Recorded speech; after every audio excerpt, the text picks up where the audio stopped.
All right. We have a special podcast today. We're going to go over the worst decisions that the MCU has ever done. I have my 5. I'm actually looking forward to this. Yeah, It's something I've wanted to talk about for quite a I while. bet. Yeah, you probably got way more than 5 that you could talk about. But I could, but I think these 5 are the most glaring, the biggest problems that I have. Right. I'll be interesting to see if I want to take any of yours. Like, if I was like, I should have put that on my list. We'll see. Maybe. We'll see. All right. So, you go first. You're number 5, and then we'll go back and forth. So, what you got? What's your first? Yeah. So my first one, and I guess it's my worst one, right? Is Edgar Wright. I harp on this all the time. Yeah, go for it, because he originally did Ant-Man. Yeah, he had been working on Ant-Man for a long time before Iron Man came out. He had been working on Ant-Man with like various studios, whoever had the properties or the rights at the time. So it was like a long time coming. And then he was all lined up to do it with Marvel in the MCU. He was like in pre-production. He had a script that he written. He had a cast that he had selected. And then at some point, I guess it was they were still working on the script. And there was a disagreement between him and I don't know who at Marvel, but Marvel wanted Edgar Wright to integrate the rest of the MCU into the Ant-Man movie, which basically I think just means putting Falcon in there, which we didn't need. And so Edgar Wright walked off the movie because he wanted to do like a standalone Ant-Man. I wonder if he regrets that decision now. Well, I don't think he does, just based on things he said. But since they basically walked him off or made him leave, I mean, he left of his own choice, I think, but it was because of creative differences. They've now had several standalone movies, and they've been great. So, like, they lost having, I think, a really great director do Ant-Man, for like a stupid reason. All of the movies need to be totally interconnected. Adding Falcon into Ant-Man didn't add a whole lot to it. Yeah, well, I understand what you're trying to say. I think the Falcon scene was a little bit, but at the same time, it was actually exciting because, like, the Avengers Civil War just came out. No, wait, it was Avengers. What was it? Ultron, Age of Ultron. It just came out, and then so we just saw Falcon right after that. So we are excited he's in it. So I mean, I go back and forth with that. I kind of feel like if I'm Edgar Wright and I had the dream of finally doing my Ant-Man movie and Marvel wanted one thing, I would just do it and just be like, oh, this sucks. But I tell my students all the time, sometimes you have to do things for you, but sometimes you got to do things for other people. And it's always terrible, but you just gotta have to do it. I mean, every person who's published a novel has written something that they hate, that they absolutely can't stand, but someone thought they needed it and they just did it, and you just roll your eyes and you do it. So the idea that you can, I mean, people who are super famous or super in control of their properties, like the guy who's doing Avatar 2, which no one wants to see, but he wants to make it. Yeah, he's like, nobody can tell him what to do. So, but if it's a little different. So I see your point, and it probably would have been a great movie, really funny. Yeah. But at the same time, it's like it's still like 80% his script. So I think that's the reason it's such a good movie, the Ant-Man movie, and it's his cast. They used his cast. Michael Douglas, Paul Rudd. Yeah, I wonder how much they paid him for all that. I don't know. Yeah, I mean, I'm sure he did okay on it, even though he didn't end up being the director. But yeah. All right, here's my number 5. Are you ready? Yeah. Thor: Love and Thunder. Just the whole movie? The whole movie shouldn't have been made. Okay. And here's a couple of different reasons why. Yeah. First, it's not a good movie. Second, like with what's his face? Yeah, I'm coming around to your side on that. Yeah, what's his name? I did enjoy it when I watched it in the movie theater, though. Yeah. Christian Bale? No, Chris Hemsworth. Okay. He's not going to be doing Thor anymore because we know that he's like stepping away from acting because of his health reasons.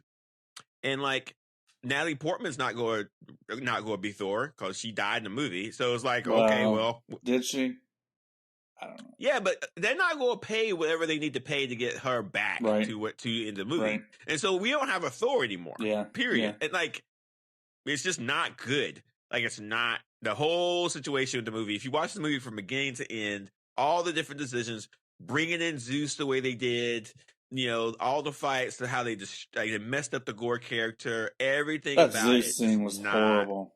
Yeah, it's just not. It's not going to age well, and so that whole like I think at the end of the day, when we look at all the MCU movies that's ever been made, Thor: Love and Thunder is on the when we rank them all, Thor is in the bottom of the list. Thor: Love and Thunder is just not a good movie. Yeah, and like if you look at all the Thor movies, like the first Thor movie wasn't great. Thor: The Dark World, it got panned harder than it should have, but it wasn't great. Thor: Ragnarok was really good for some amazing reason. But then you got Thor: Love and Thunder that was terrible. And like it's just I don't know. That movie by itself, it was deleted and never made, would solve a lot of problems for a lot of different reasons. That's my number 5. That was the worst decision Marvel's ever done. Have you seen the articles about Chris Hemsworth saying that if he does do Thor again, he wants a different tone? What kind of tone does he want? Just something different.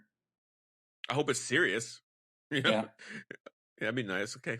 Yeah, I don't think he's going to step away from acting. I think he's going to come back. I think if they have a good script and a good movie, that he'll do it again. But they need a mix. They need the whatever Thor they had in Thor Ragnarok. They need to bring that back. They went too far. They went too far at Thor: Love and Thunder, and like it's just. I don't know. We can spend all day talking. Everybody's complaints that they have about Thor: Love and Thunder remind me of what I said about Thor Ragnarok at the time. But you just said you agreed with me about Thor: Love and Thunder. I still think Thor Ragnarok probably has some problems. Yeah, but Thor Ragnarok has problems, but not to the point where it shouldn't have been made. Yeah. Okay. My next one, and maybe you have this as well, is Ego being the villain for Guardians of the Galaxy Volume 2.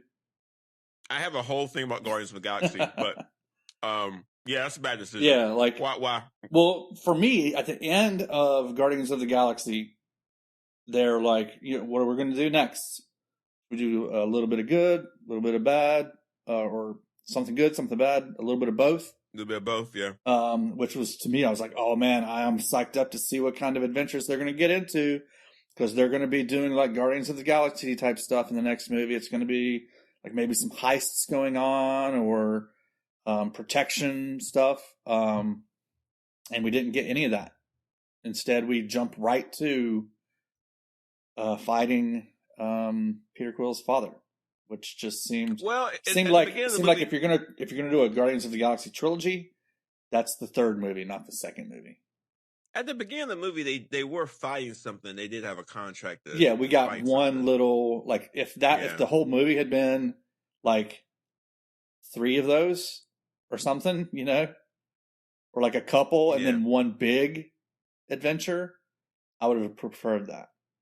I have a whole thing about Guardians of the Galaxy, so I was so amped up for like his final sentence out of the first movie. Just had me so amped up for what I thought the second movie could be, and kind of the same like bouncy, happy, fun style of the first movie.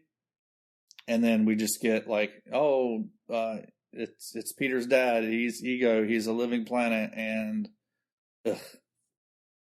And like too, if you look at the first Guardians, I don't want to get too much into this because I have a whole thing. But if you look at the first Guardians of the Galaxy, it's just a better movie. It's fun, but there's also a lot of dark points in that movie too, where it's like a little bit rough, not rough, but like there's some some people die, and there's some moral conundrums.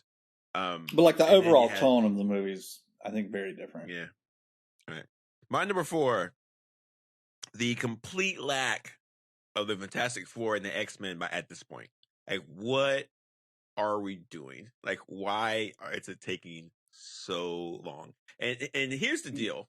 I've been thinking that, okay, after the Infinity Saga, I was thinking, okay, now we can start branching off and do something different. But all we're doing is relitigating, regurgitating the Infinity Saga. Like, it's always about the Infinity Stones. When you look at the Loki series, when you look at pretty much all of them, it was like, kind of like the denouement of the Infinity Saga. Like you had Endgame as like the climax, but then you had all these resulting effects afterwards, and that we really haven't started a new story arc yet until like probably the next movie. Yeah, Quantumania.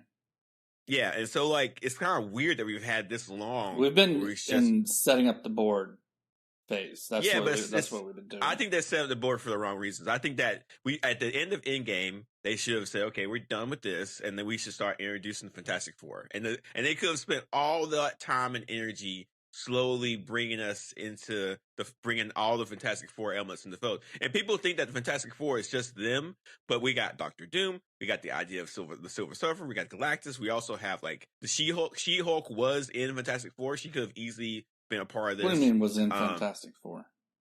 Who? What do you mean She-Hulk was in Fantastic Four? She-Hulk was a member of the Fantastic Four. What are you laughing about? She-Hulk was a member of the Fantastic Four. You want to know who else was? Yes, I do. That's my next question. Spider-Man was a member. At the same time as She-Hulk? No, different time. Okay. So I only know one Fantastic Four. Fantastic Four is Reed Richards, Johnny Storm, Sue Richards, and also Sue Grimm. Storm, right? Sue Richards she got married to Reed Richards. But she was Sue Storm first, right? Okay. But at some point... That's the only Fantastic Four I know of. Yeah, but at some point the Thing leaves the team. Okay. And they need like another character who's strong, so they pick up... So She-Hulk joins. She stays there for a long time. Okay. And then at some point, Reed Richards gets sick or leaves, and Spider-Man takes over because he needs somebody who's smart. Does she become Sue Parker at that point, or no? No. It's a team, so you just need 4 of them. You can interchange the people. You don't have to have those 4, right? Like, you know. Okay. But the whole thing. The MCU is stale. And it would not have been stale if they would have either went with the X-Men full throttle. I understand because they didn't own all the properties at the time of Endgame. Right.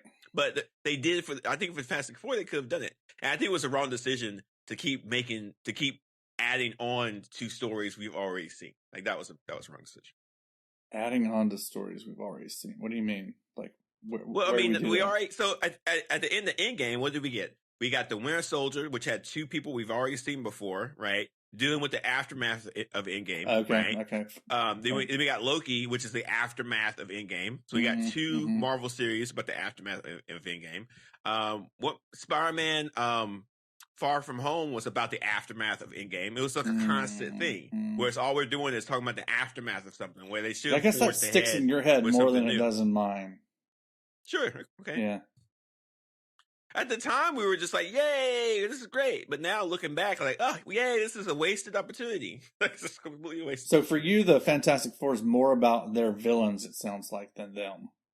No, people don't know enough about the Fantastic Four, and that's a problem because at some point, they're going to introduce the Fantastic Four, and people won't really understand. The Fantastic Four was the first ever superhero team for Marvel ever, and they did plenty of stuff that the Avengers did. I mean, they're not just a superhero team; they're a think tank, right? And they're a family as well. So you have the family drama, you have the ideas of scientific discovery, and you got superheroics, and they do quite a bit. And so a lot of people don't understand what they do and how they work, and that's on Marvel to figure out how to introduce them to the public. But they have a lot of awesome stories. Like the whole multiverse thing, Reed Richards discovered that in the comics, right? Yeah. So like they fought Kang before. I mean, they fought Thanos before. The Black Panther was introduced in the Fantastic Four. And I will blow your mind again, there was a Fantastic Four team with Black Panther, Storm, Johnny Storm, and the Thing. You have Storm and Johnny Storm on the same team? Yeah, they just share one person's nickname and one person's last name. You can have 2 people who do that. It's fine. Okay. Yeah, right. And it was a great team. Storm, get over here. It was a great team. And the Black Panther in the comics almost beat up the Silver Surfer. It's a kind of a crazy thing, but it was awesome. So again, people don't understand Fantastic Four, and they have a lot of great stories they could have told, but they don't. But now we have to wait. In the meantime, we have stuff that's just relative, which is. But they're planned for what? Who knows? The Phase 5 or Phase 6? Do you remember which? I don't know. We've got some news you can't abuse that might be changing that. Okay. Okay. My next one is the Black Widow movie timing. Yeah. Mm-hmm. We talked Black Widow was a good movie. I think it would have had much better reception from people if it had happened earlier in the MCU. It should have happened between Civil War and Infinity War. Yeah. Like it should have released during that time. Right. Not just be set during that time. It was set during that time. Right. It should have been released during that time, and it would have been fine. Because watching a Black Widow movie when Black Widow was already dead is a bit of a downer. Yeah, it's not good. Right. And they had a plan to give her a movie for a long time. They just never did it, which is a waste. Right. And like also, it's kind of like I almost wanted to make this a twofer where the Black Widow movie timing is one of the worst decisions, and killing off Natasha is another worse decision.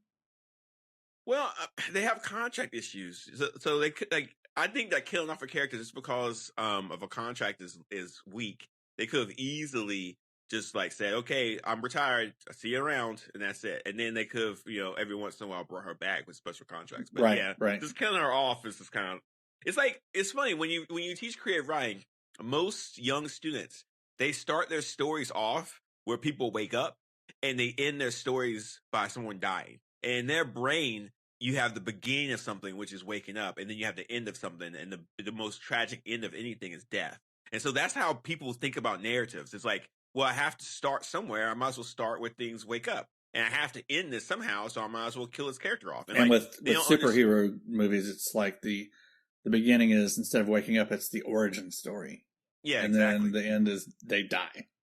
Yeah, and so it's a really childish way of looking at narratives. It's because it's like thinking that it's real and it has to have a beginning and an end when it doesn't. Right. And so that whole thing with Black Widows, and not just Black Widow, Iron Man, Captain America, they did that several times. They did that quite a bit. Can you imagine how bad life would be if every time you met a new person, you had to see their origin story? Oh God. You wouldn't meet new people. Right. Everybody would be a hermit. Could you imagine how terrible life would be? Is like once you reach this climax in your life, the height of your life, you can witness it in the sky or something. Like, this is your climax, and you realize, I'm going to die soon. Right. Imagine that. Well, that's great. Hey, I just caught the high school football. Oh, I did it. This is my climax. Oh crap. Right. Everything is downhill from here. Yeah. Listeners, your life doesn't have a climax. It's not designed. It's like as Daft Punk once said, now is the prime time of your life. Yeah. That's Mm-hmm. Wise who robots. Just went? Wise robots. Did you just go? Or did I go? No, I just went. I was talking about Black Panther, Black Widow. Yeah. No, that was good. I agree 100%. It should have been, that movie should have been released differently, and definitely would have been appreciated more. 100%. Yeah, it would have been better. Yeah. All right. My number 3, the weakening of the Infinity Stones / no Adam Warlock in the Infinity Saga. Hey, before you get into this, I noticed in the new Guardians of the Galaxy Volume 3 trailer that Adam Warlock has an Infinity Stone in his forehead. Mm-hmm. What's up with that? I don't know. We have to wait. I have no idea. Did he have them in the comics? Yes. Yeah. Yes. In the comics, he was the guardian of the Soul Stone, and it was on his forehead all the time. So did he share that with Vision, or? In the comics, Vision never had an Infinity Stone. Ever. Okay. So that just didn't happen. Gotcha. I don't know what they're going to do. I don't know. We'll talk about that in a minute. But okay. So the Infinity Stones are far more powerful than we saw in the movies. And I understand why they weakened them in the movies, because they were too powerful. Mm-hmm. But there was I think I've talked about this before, when in the comics, when Thanos gets the Infinity Stones, the Avengers attack him and he just freezes them in place, and he's like, I could just kill them right now. And then someone's like, you could, but what if you can just impress death? Because he's trying to impress the entity death. And he's like, okay. And he brings them back to life, but then like just toys with them. Mm-hmm. And like in the movies, the Infinity Stones are far, far weaker. And I understand why they did it. But it would have been like we talked about this before. Remember with the what if when Ultron gets the Infinity Stones? That is the level of power that the Infinity Stones are supposed to have. And there's a lot of things about the Infinity Stones that they did not touch on at all in the movies. I get it. It was a really ambitious movie. It was a really ambitious thing to try to use the Infinity Stones like this. But in my view, it was just kind of, again, a wasted opportunity. And well, he did kill half of the intelligent life everywhere. But this is the thing.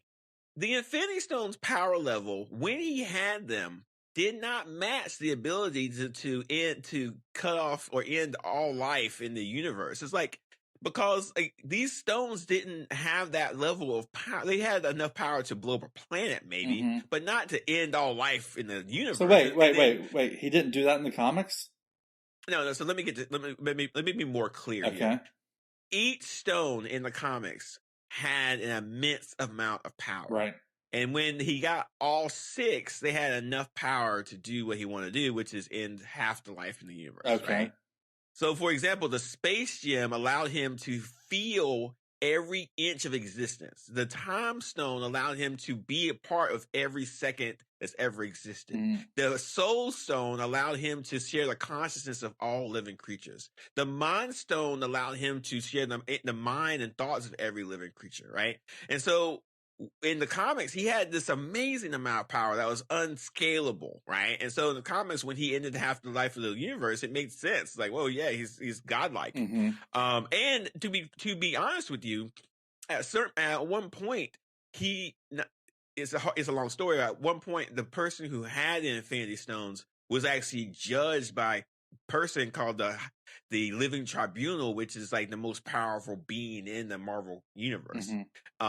And it's a long, long story, but that's the level of power. In the movies, the Time Stone was able to change time back and forth, and the Space Gem was able to teleport him back and forth, and the Reality Gem was allowed him to mess with reality a little bit, but none of those stones had enough power on their own to do anything mega. And then all of a sudden, he gets all 6, and he can destroy half the life in the universe. It doesn't make a lot of sense. It really doesn't. And so that's why the weakening of the stones is a problem. Also, real quick, Adam Warlock was integral into the Infinity Saga in the comics. He gathered all the heroes together. He created the strategy to beat Thanos. Like with him not in the movie, it's a glaring hole. And they could have, because at the end of Guardians of the Galaxy Volume 2, Adam Warlock was in a cocoon. They could have incorporated him into the Infinity Saga. They just didn't do that. Yeah. I mean, he was set up. He was set up to be there. Yeah, and I don't know why they didn't do it. And I wonder if they thought that would take away from Iron Man. I don't think so. Like, okay, so there's a couple characters in because Iron Man is the hero of the Infinity Saga. Adam Warlock was not the hero of the Infinity Saga. Adam Warlock was a general. He was just a guy in charge of it. There's other heroes, and so I think they could have downplayed Gamora a little bit and gave Adam Warlock that role. They could have highlighted. And Thor had a huge arc in the Infinity War movie. They could have downplayed his arc and gave it to Adam Warlock. They could have done a couple different things. But it was whatever. No one asked me what I thought. Right. They should have. Here we go. All right. Black Panther, Wakanda Forever. They should have cast somebody else as the new Black Panther. That's controversial. That really is controversial. Is it? Yeah, they should have recast. No. Cast somebody else as Black Panther. They should have cast. Oh, you've heard this before. Go ahead. What's her name? Letitia? No. Who plays Nakia? I don't know. You do know. I don't know her name off the top of my head. Okay. I'll Google it real quick. Yeah, whoever plays Nakia. Here, talk. She should have been Black Panther. M'Baku should have been Black Panther. I know they were playing with both of those ideas. Maybe they drew straws to figure out who they wanted, and somebody drew the wrong straw. I don't know. They picked the wrong person. Lupita Nyong'o. Iago or something. Like we've talked about this at length. I don't know how much we want to talk about more, but your point's valid. We've talked about that. I mean, they just picked the absolutely wrong person for it. The character doesn't fit being Black Panther. The character is barely Black Panther in the movie, and who knows if the character is ever going to be Black Panther again, just based on the weirdness of the ending. I'm glad they did not recast T'Challa, even though it was a big push, and I like this because people do die and people do pass away, and instead of like just covering it up, I think it's important for us to kind of like deal with it. Yeah, I think that's absolutely cool. A cool thing for them to do. I think that the Wakanda Forever might have been a better movie if there was no Black Panther at all in it. And then at the end of the movie we set up for a new Black Panther. I think this push to have a Black Panther in the movie was a problem. I think Wakanda Forever could have been a movie about how Wakanda deals with the fact they don't have a Black Panther anymore. You would just title the movie Wakanda Forever in that case. Yeah, and they wanted the superhero fight between Namor and Black Panther. They wanted this. Mm-hmm. I think it was a mistake to do. I think you're right. I think it would have been a better movie without Black Panther in it at all. Yeah. Interesting. We'll see. We'll see how this movie ages. Right. All right, my turn. This is one I don't think you're expecting. Okay. The Hulk's origin story should have been completely redone. They did a poor job with the Hulk's origin story. Which origin story? Well, okay, in the movie, Mike, how does Bruce Banner become the Hulk? Which movie? Okay. Well, please just try to explain it. If someone asked you in the MCU, how does Bruce Banner become the Hulk? Explain it. Oh God. I don't even know. I just fall back to the TV show that I grew up with as a kid. Go to the Incredible Hulk, the one with not with what's his face, with the other guy. Ed Norton. We're so bad. With Ed Norton. Yes, Ed Norton. Do you remember? Did you watch that movie? Yes. So in that movie, they did have a little montage at the beginning where he was trying to replicate the super soldier serum. He used gamma radiation to try to do it. Okay. And it turned him into the Hulk. Yeah. All right. Okay. So in the comics, Bruce, it goes all the way back to his childhood. In the comics, Bruce Banner was abused by his father, was beaten and abused. Mm-hmm. At a certain point, Bruce Banner accidentally kills his father. He kind of blacks this out of his memory. He just doesn't emotionally process it. Right. And then flash forward to him becoming a scientist. The gamma bomb that he's testing goes off.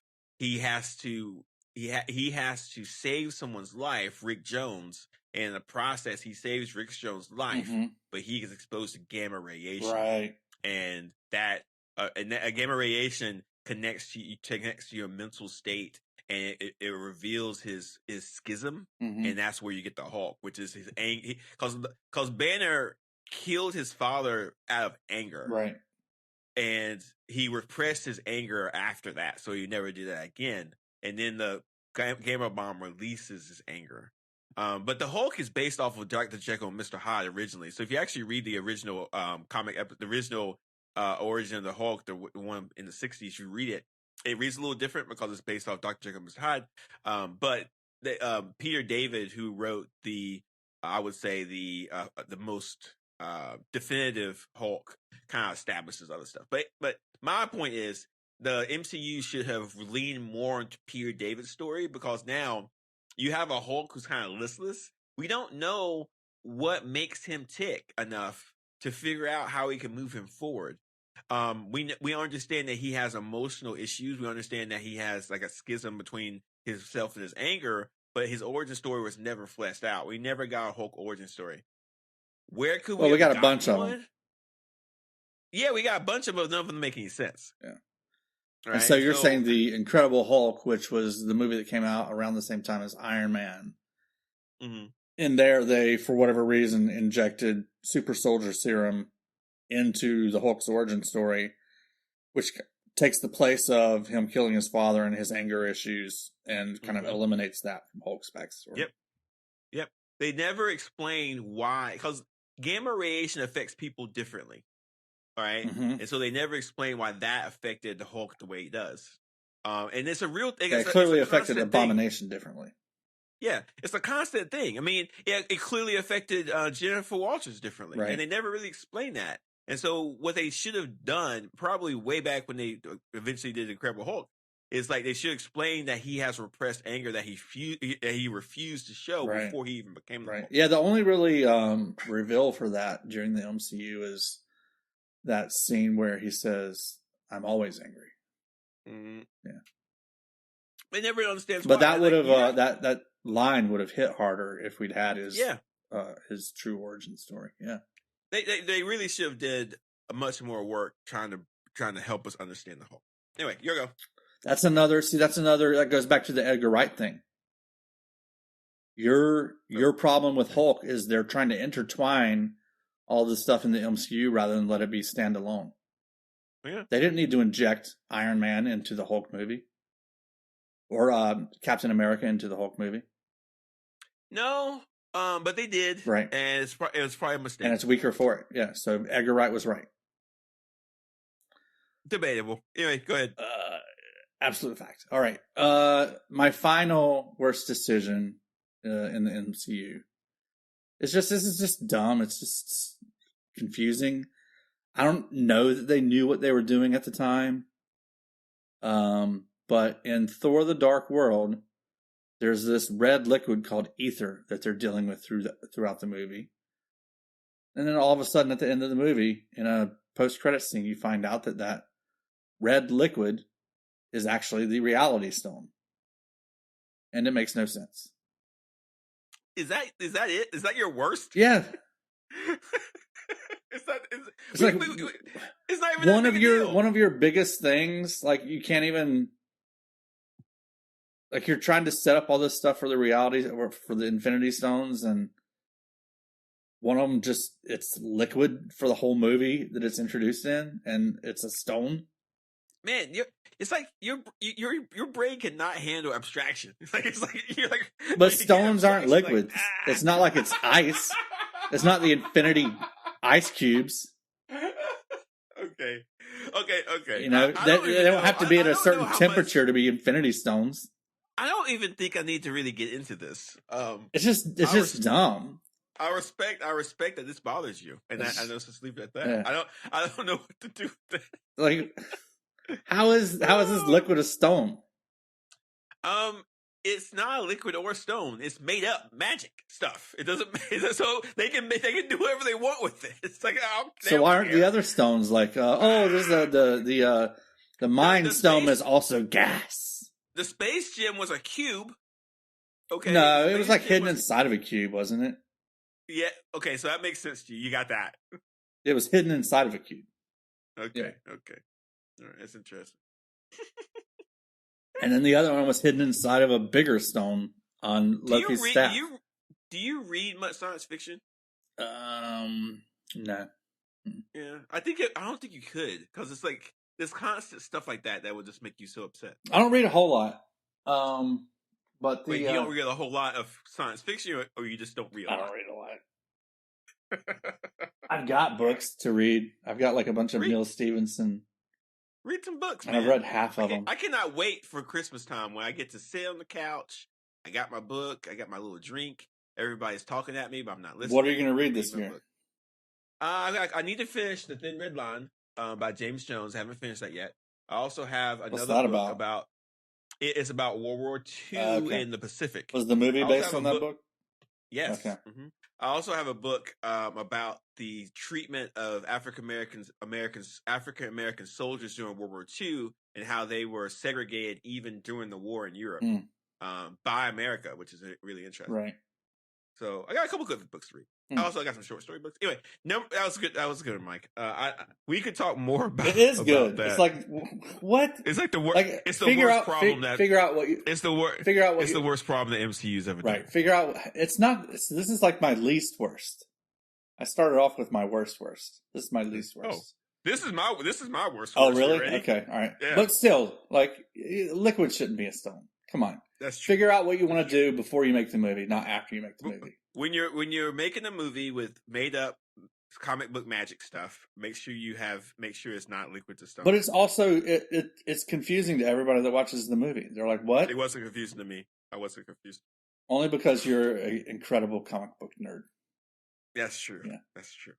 Number 1, the worst decision the MCU has ever made, and we got like 11 minutes. I'm going to try to knock it out. Okay.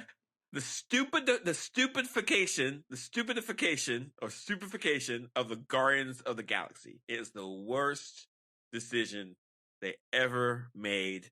The Guardians of the Galaxy. I don't even know where to start with this. It's dumb.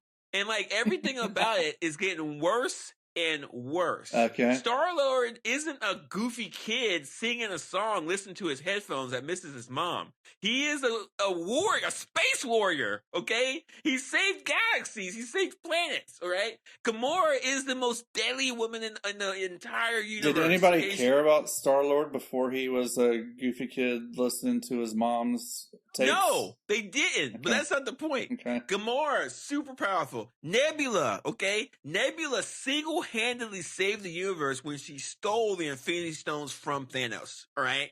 No one, it's never going to be talked about, but Nebula saved the universe, right? Drax was designed by Thanos' people to kill Thanos, right? In the Annihilation Wars, Drax ripped out Thanos' heart. And now we got this guy who can't speak right, who's jumping around, dancing around, jumping up, blah, blah, blah, kidnapping people for no reason. Kidnapping Kevin Bacon. Stupid. From the very beginning, when the Guardians of the Galaxy came out. I was getting ready to ask you, where does this start? So this starts with the first movie for you. Yes, it's the first scene. Where you see Star-Lord dancing around on a space planet. I'm like, I loved that scene. I loved that scene. Everybody did. But look what we have now. This stupid Christmas special that was terrible. Absolute garbage. All right? And like, it's all the characters. Lots of people liked it. Lots of people liked it. I don't know how much damage they could do to comic properties, but they definitely did with the Guardians of the Galaxy. It's just a joke. It's a complete joke. But nobody cared. Nobody cared about them before the movie. Nobody cared about them because they didn't know them. Right. Like they could have easily introduced them differently. It's like saying because it was popular, it had to be this way. That's not true at all. But isn't that first movie one of the best movies out of the MCU? The first movie could. You know what? If you just gave us the first movie, I would let that slide. I'd be like, okay, this is the first movie. I'm okay with it. Let's see what they do. But it got worse and worse. When we talk about Guardians of the Galaxy Volume 2, we always do it by holding our nose because it stinks. It's a stinky movie. We all know it. We don't like talking about it very often because it's garbage. And then I don't even want to know about Guardians of the Galaxy Volume 3. I have to go watch it, of course, but I'm going to be real uncomfortable the whole time. Because it's like, just let these people die. And let all of them die off. I'm sick of this. I don't think you're going to get what you want. I don't think they're all going to die. Okay. I'm not the only one who thinks this. Lots of people complain about this all the time. I've literally never seen anybody complain about the first Guardians of the Galaxy movie. Google Drax MCU, and you will see people complain about Drax's treatment. Okay. I know that Dave Bautista complains about Drax's treatment. Yeah, because he's supposed to be the person who kills Thanos. We should have saw a huge fight between Drax and Thanos in Infinity. Here's the interesting thing, though. So Dave Bautista's relationship with James Gunn is excellent. Dave Bautista complains about Drax's treatment in the MCU. James Gunn's writing the movies that Drax is in. This makes me wonder, is like the direction of Drax more driven by James Gunn, or is it more driven by Kevin Feige? James Gunn 100% did this. Without a doubt. There is no doubt in my mind. And what happened was that James Gunn made Guardians of the Galaxy Volume 1, and Kevin Feige was like, whatever, these are all throwaway characters, see what you can do. Yeah. They became super famous, and everybody loved the movie, and then he's like, well, now we have to keep doing this. Great. And so that, he was stuck. They can't fix it after that. And so James Gunn's like, haha, I made the movie. I made a bunch of money. Everybody likes it. You got to let me do whatever I want now. And then that's where we got Thor Ragnarok. Thor Ragnarok's thematically just like Guardians of the Galaxy because Guardians of the Galaxy was so successful, which is ridiculous. And so that's a different director, though. It doesn't matter. Like, they did Thor Ragnarok like they did because of Guardians of the Galaxy. You're right. So it's just like, it's just terrible. And then because if Guardians of the Galaxy Volume 1 never came out, we never would have gotten to this terrible movie, Thor Love and Thunder. Right? Because Thor Love and Thunder tried to do what the Thor Ragnarok did, what Guardians of the Galaxy did. All of it's bad. Like, don't stupefy important characters. Like, don't do it. It's just, and like now we're stuck with them. And like, you know what? We probably won't get another Guardians of the Galaxy movie ever again. Those characters will never be on the screen again. So like that was an opportunity, and it stinks. So there you go. I'll bet we do in like maybe 20 years. I'll be too old to care in 20 years. Nah, you'll be watching. I'll be 65. I'm not watching that anymore. Yeah, you will. We're not doing this podcast in 20 years. I'll tell you that. That's right. We end at 15. That's fun. Anyway, that's it. I mean, I could go into way more detail about that, but that's I think I've beaten that horse pretty hard. Oh man, I'm kind of surprised about that one. You shouldn't be. I can see you talking about where I agree is how Guardians of the Galaxy have fallen off after the first movie. Well, as someone who's never read any comics about Guardians of the Galaxy, I'm riding high throughout the whole first movie. I love it. If I send you a trade paperback, would you read it? A comic. How many pages is it? It's long. Ugh. Is it like over 100 pages?